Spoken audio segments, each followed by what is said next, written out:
Ну а теперь вернемся к вопросам науки. 11 декабря сегодня, то бишь, пройдут мероприятия, посвященные 25-летию Академии наук Республики Саха-Якутия. Пройдут круглые столы, обсудят вопросы развития науки и сотрудничества между регионами. Съезжаются и гости. И сегодня у нас в гостях как раз представители научного сообщества Республики Башкортостан и Республики Татарстан. С радостью хотел бы их представить. Это Салахов Мягзум Халимулович. Он являлся 33-м ректором Казанского университета и сейчас является президентом Академии наук Республики Татарстан. Доброе утро.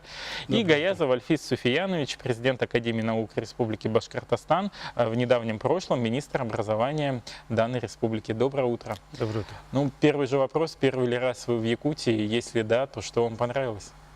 Мы первый раз в Якутии. Вначале, когда вышли из самолета, я сначала расстроился, что очень тепло, минус 32, но в эти дни, конечно, все это наверсталось. Конечно, вот доброта людей, первое, что впечатление, так, по-видимому, климат определяет все равно людей, что нужно друг с другом хорошо жить. Очень хорошее впечатление. Вот за эти 3 дня мы друг с другом общаемся. Большое спасибо.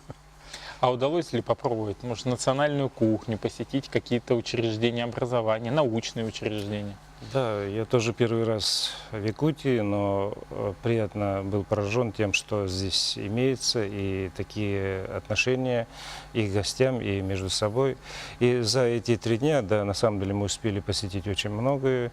И я должен сказать о том, что вот посещение Малой академии наук, физико-математического лицея нас приятно удивило, потому что здесь создана очень интересная база. База, она опирается на науку и на тех наших детей, которые сегодня совершенно иные и совершенно по-разному подходят к изучению дисциплин.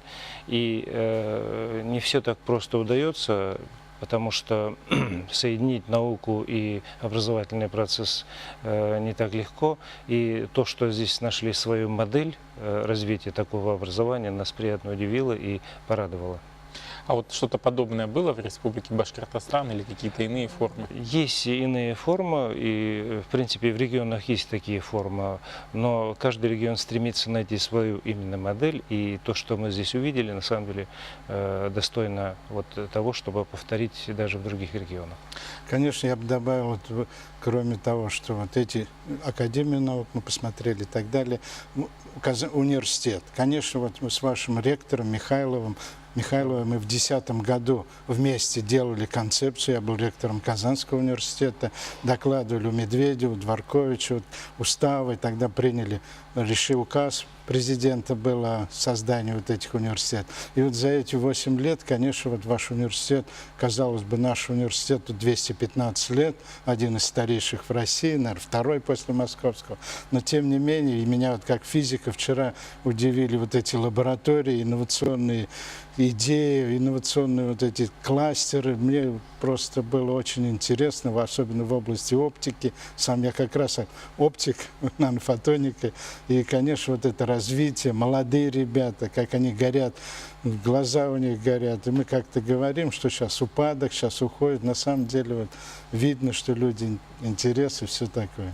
Вот вы приехали на 25-летие Академии наук. Какие связи установлены между Академией наук субъектов, в том числе с нашей Якутией?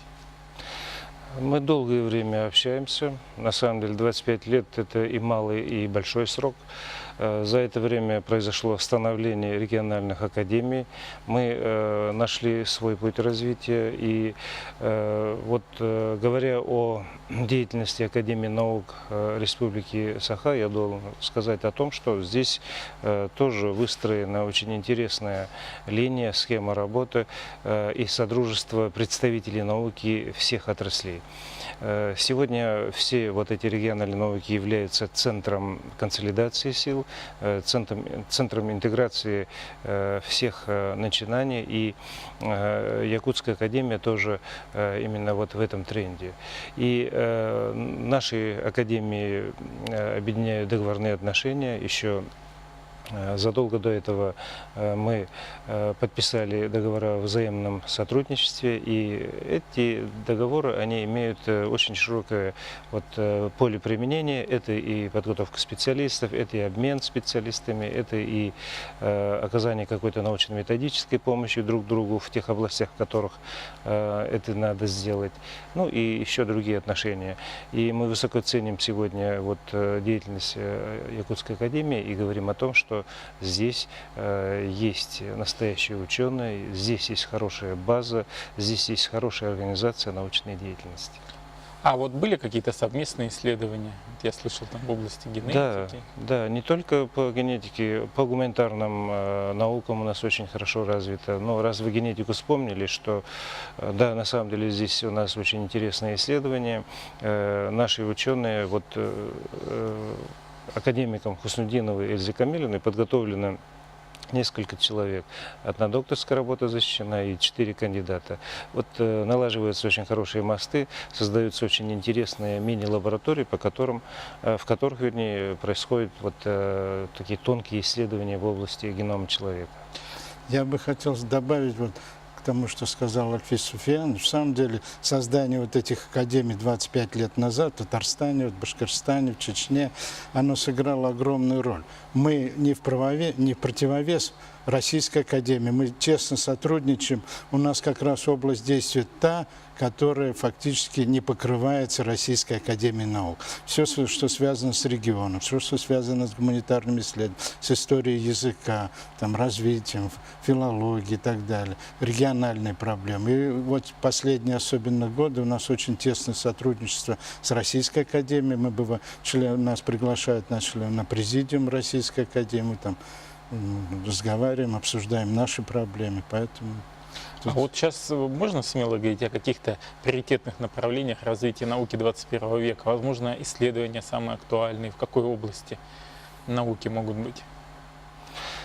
Можно говорить. Дело в том, что сегодня ставится другая задача перед наукой. Наука должна найти те прорывные, как теперь мы говорим, технологии, которые выведут нашу страну, регионы страны на новые высоты. Это одна сторона, есть еще другая сторона. Она заключается в том, что мы сегодня должны решать прикладные задачи. Наука должна прийти и внедриться в то производство, которое необходимо развивать.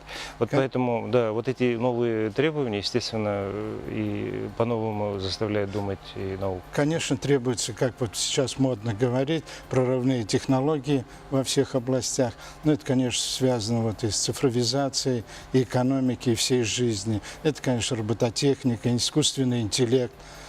Эти области, генетика, здоровье, много сейчас крена в биологию и здоровье для жизни человека очень важны науки. Спасибо вам большое за то, что в это раннее утро подошли к нам в студию. Хочется пожелать новых, интересных, прорывных научных достижений вашим академиям наук, сотрудничество с Академией наук Республики Саха-Якутия. Я думаю, сегодняшнее мероприятие пройдет интересно и с пользой для общего научного дела.